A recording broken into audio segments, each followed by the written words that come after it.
नमस्कार मित्रों, स्वागत है आपका स्टडी आईक्यू में। आज हम लोग एक बहुत ही दिलचस्प विषय पे चर्चा करने वाले हैं। हम लोग बात करने वाले हैं रशिया की। हाल ही में रशिया ने अनवेल की है अपनी न्यू सिक्योरिटी स्ट्रैटेजी। तो हम लोग इस सिक्योरिटी स्ट्रैटेजी के ऊपर एक विश्लेषण करेंगे, बात करेंगे इस सिक्योरिटी स्ट्रैटेजी के क्या क्या डायमेंशंस है। ये बहुत जरूरी चर्चा होगी अगर आप ब्यूरोक्रेट बनना चाहते हैं, अगर आप सिविल सर्विसेज की एग्जाम दे रहे हैं, if you are looking to become IAS IPS. It's a very important discussion for you कि अगर आपको आगे चल के काम दिया जाएगा कि इंडिया की सिक्योरिटी स्ट्रैटेजी आपको बनानी है, सिक्योरिटी डॉक्ट्रिन कुछ बनानी है, तो उसके क्या क्या डायमेंशंस होने चाहिए वो आप यहां से आइडिया ले सकते हो। तो इसके पहले हाफ में हम लोग ये बात करेंगे कि रशिया ने अपनी सिक्योरिटी स्ट्रैटेजी में क्या क्या डायमेंशंस रखे हैं, और अंत में हम लोग बात करेंगे इंडिया स्पेसिफिक बातें भी, यानी कि इस सिक्योरिटी स्ट्रैटेजी में where does India stand. Let us begin the discussion. ये सब इंफॉर्मेशन लेने के लिए मेरे साथ बने रहिए। मैं हूं आपका दोस्त राहुल सायगांवकर। अगर आप मुझे फॉलो करना चाहते हैं, you can follow me on the ID @rahulsai222। अगर आपको कोई सवाल है, कोई डाउट है, आप मुझसे कनेक्ट करना चाहते हैं, you can directly message me on Instagram. I do reply on weekends. इसके अलावा अगर आप यूपीएससी सिविल सर्विस एग्जामिनेशन की तैयारी कर रहे हैं या फिर स्टेट पीएससी कॉम्पिटेटिव एग्जाम्स की तैयारी कर रहे हैं, just go to the description of this video. यहां पे आपको स्टडी आईक्यू की सारी प्रोग्राम्स की डिटेल्स मिल जाएगी। जैसे कि मैंने आपको बताया, खबर यह है कि रशिया ने हाल ही में अनवेल की है अपनी न्यू नेशनल सिक्योरिटी पॉलिसी। अब इसको रिलीज किया रशिया के प्रेसिडेंट व्लादिमीर पुतिन ने, लेकिन पिछले साल मई 2020 में ही इस पर्टिकुलर स्ट्रेटेजी के ऊपर स्टैंप लगा दिया था रशियन काउंसिल ने भी। अब फाइनली ये अनवेल हो चुकी है और इसके ऊपर खबरें आ चुकी है। ये आप देख सकते हो, स्पुतनिक जो बेसिकली रशिया की एक न्यूज एजेंसी है, वहां पे इन्होंने कुछ डिटेल्स दी है अबाउट दिस पर्टिकुलर स्ट्रेटेजी। तो चलिए बात करते हैं, इन्होंने स्ट्रेटेजी में क्या क्या डायमेंशंस कवर किए हैं, किन चीजों के ऊपर हाईलाइट किया हुआ है। सबसे पहले जानते हैं रशियन नेशनल सिक्योरिटी स्ट्रेटेजी के बारे में इन जनरल। अब ये स्ट्रेटेजी है क्या? देखिए, सिक्योरिटी स्ट्रेटेजी से आपको पता चल गया होगा कि वो अपने देश को यानी कि रशिया को बचाना चाहते हैं। किससे? एक्सटर्नल थ्रेट से भी और इंटरनल थ्रेट से भी।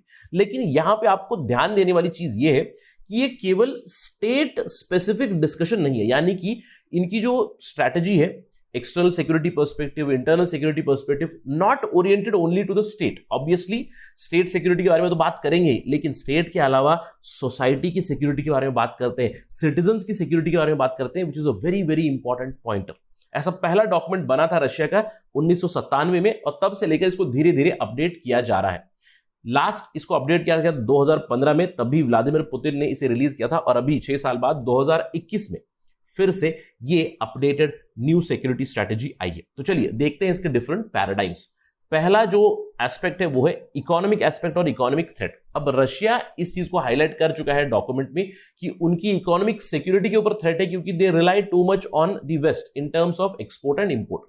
उन्होंने इस डॉक्यूमेंट में ये कहा है कि हम कंटिन्यू करेंगे हमारी जो फाइट है अगेंस्ट फॉरेन सैंक्शंस। आप जानते हो 2014 से रशिया के ऊपर काफी सारे सैंक्शंस लगाए थे यूनाइटेड स्टेट्स ने, वेस्टर्न ग्रुप्स ने, आफ्टर दी क्रीमिया इशू। तो इसके चलते रशिया ने कहा है कि Russia is going to again demonstrate its ability to withstand the foreign sanctions. It is going to reduce its dependence on imports on its economy from the other countries. और उन्होंने कहा है कि इकोनॉमिक सिक्योरिटी इंश्योर करने के लिए वो खुद की इंडस्ट्री को और कॉम्पिटिटिव बनाएंगे और रेजिलिएंट बनाएंगे, both from internal and external perspective. इसके साथ ही साथ उन्होंने अपनी स्ट्रेटेजी में यह बताया कि उनकी इकोनॉमिक ग्रोथ को वो ग्लोबल एवरेज से भी ज्यादा देखना चाहते हैं।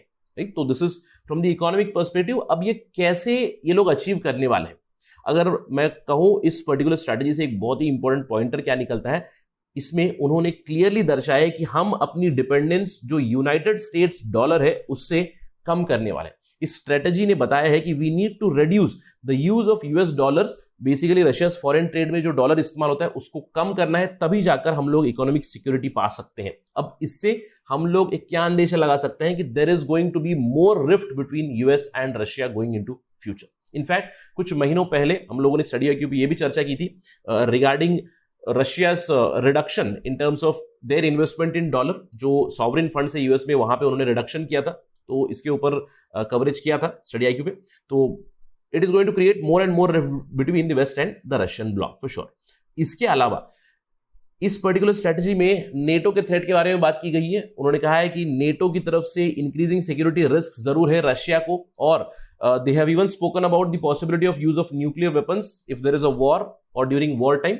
उन्होंने स्ट्रैटेजी में ये भी हाईलाइट किया है कि there is creeping militarisation even in the outer space which is very dangerous, there is a space race going on. इसे भी काउंटर करने की बातें की गई है। साथ ही साथ इस डॉक्यूमेंट में हाईलाइट ये भी किया गया है कि बहुत सारी फॉरेन एजेंसी से, फॉरेन इंटेलिजेंस एजेंसीज जैसे कि CIA, MI6, the western bloc agencies, they have intensified their intelligence operations in Russia's information space, और उसको काउंटर करने की भी बात की गई है। यानी कि clear cut indication towards the western bloc that they are spying on Russia and they will counter it, ये भी बात की गई है इस पर्टिकुलर स्ट्रैटेजी में। इसके अलावा एक बहुत ही इंपॉर्टेंट एस्पेक्ट है, डोमेस्टिक थ्रेट के बारे में बात की गई है। इस नेशनल सिक्योरिटी स्ट्रैटेजी में उन्होंने एक वार्निंग दी है that some destructive forces are within Russia also and outside also. तो ये लोग क्या कर रहे हैं कि they are trying to destabilise the society in Russia. अब यहां पे इन्होंने कहा है कि हम इसको एड्रेस कैसे करेंगे, basically bye improving the societies outcome and by providing social justice. Governance improve करेंगे, इससे सोसाइटी में सोशल जस्टिस रहेगा और Russian society will thrive more and मोर, ये कहा है स्ट्रैटेजी में। इसके अलावा कल्चरल थ्रेट की भी बात की है। डोमेस्टिक एंड कल्चरल थ्रेट को हम लोग साथ में देख सकते हैं। यहां पे इस स्ट्रैटेजी में एम्फेसाइज ये किया गया है कि कुछ थ्रेट है, स्पेशली अंदर से भी है बाहर से भी, यानी कि रशिया के अंदर रशिया के बाहर ऐसे तरह के थ्रेट है जो हिस्ट्री को डिस्टॉर्ट करना चाहते हैं, जो रशिया की सोसाइटी है उसकी बेसिक मॉरल्स और उनकी एथिक्स को ब्रेक करना चाहते हैं।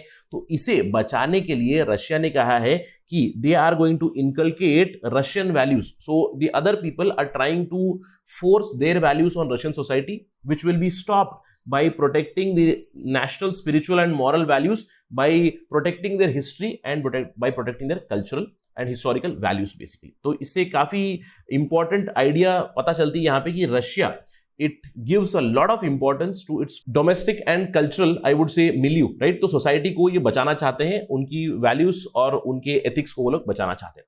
इसके अलावा साइबर थ्रेट के बारे में बात जरूर की है, क्योंकि this is a discourse which we can not miss, क्योंकि 21st सेंचुरी में इंफॉर्मेशन एंड कम्युनिकेशन टेक्नोलॉजी का रेवोल्यूशन हुआ है। हम लोग 4th इंडस्ट्रियल रेवोल्यूशन की बातें करते हैं, तो साइबर थ्रेट तो सिक्योरिटी स्ट्रेटेजी में आनी थी। यहां पे इस रशियन स्ट्रैटेजी में भी उन्होंने हाईलाइट जरूर किया है कि उनकी स्ट्रेटेजिक प्रायोरिटी जरूर रहेगी साइबर सिक्योरिटी थ्रेट, क्योंकि रशिया के ऊपर बहुत सारे अटैक्स हुए हैं, रशियन IT सेक्टर पे अटैक हुए हैं, स्पेशली रशिया के इंटरनल अफेयर्स में इंटरफियर कर रहे हैं वेस्टर्न ब्लॉक्स। तो इसके खिलाफ भी वो अपनी कैपेबिलिटीज बढ़ाएंगे, इसके बारे में बात की है स्ट्रैटेजी में। अब इसके अलावा ओवरऑल थ्रेट की अगर बात करें तो रशिया ने ओवरऑल ये कहा है कि there is growing geopolitical instability and conflict in the world today. They have highlighted कि इंटरनेशनल लॉ और इंटरनेशनल इंस्टीट्यूशन जो है उनको अंडरमाइन किया जा रहा है सब जगह से।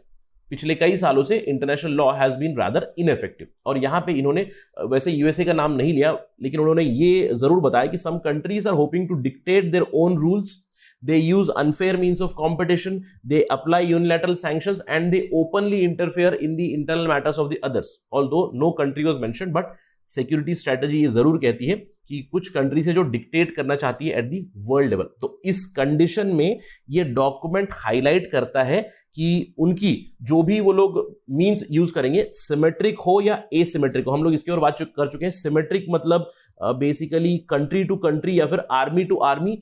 एसिमेट्रिक बैलेंसिंग या फिर एसिमेट्रिक रेस्पॉन्स क्या होता है, जो सिक्योरिटी एजेंसी से होता है, जैसे कि CIA हो गई, रशिया की KGB है, these are the asymmetric means of balancing, तो उसको लेजिटिमेसी दी जाएगी। यानी कि Russia is going to use symmetric as well as asymmetric means to prevent any unfriendly actions by other countries which tends to threaten Russian interest.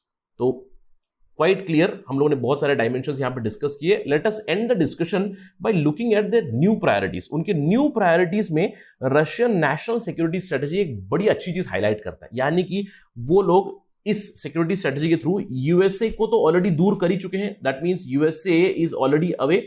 US के साथ या फिर वेस्टर्न ब्लॉक के साथ वो लोग और भी रिश्ते दूर करना चाहते हैं। इसी के चलते एक बहुत ही इंपॉर्टेंट पॉइंटर है कि इंडिया को रशियन फॉरेन पॉलिसी की प्रायोरिटी बताया गया। यहां पे उन्होंने ये कहा है कि इंडिया के साथ, लेकिन इंडिया के साथ ही साथ चाइना भी है। Both India and China are in the list of Russia's foreign policy priorities, where they are going to create some mechanisms to ensure that there is regional security and stability in the Asia Pacific region. और यहां पे ध्यान दीजिएगा, they mention it as Asia Pacific region and not Indo Pacific region. तो यहां पे Russian strategy में India को आइडेंटिफाई किया गया है which is a testimony to the growing power of India. तो आने वाले समय में हम लोग देखेंगे कि और भी इंडिया और रशिया के बीच रिलेशंस सुधर सकते हैं। Let's wait and watch for that. Till then बने रहिए स्टडी IQ पर। That is it from my side on this part of discussion. Thank you for watching. जय हिंद।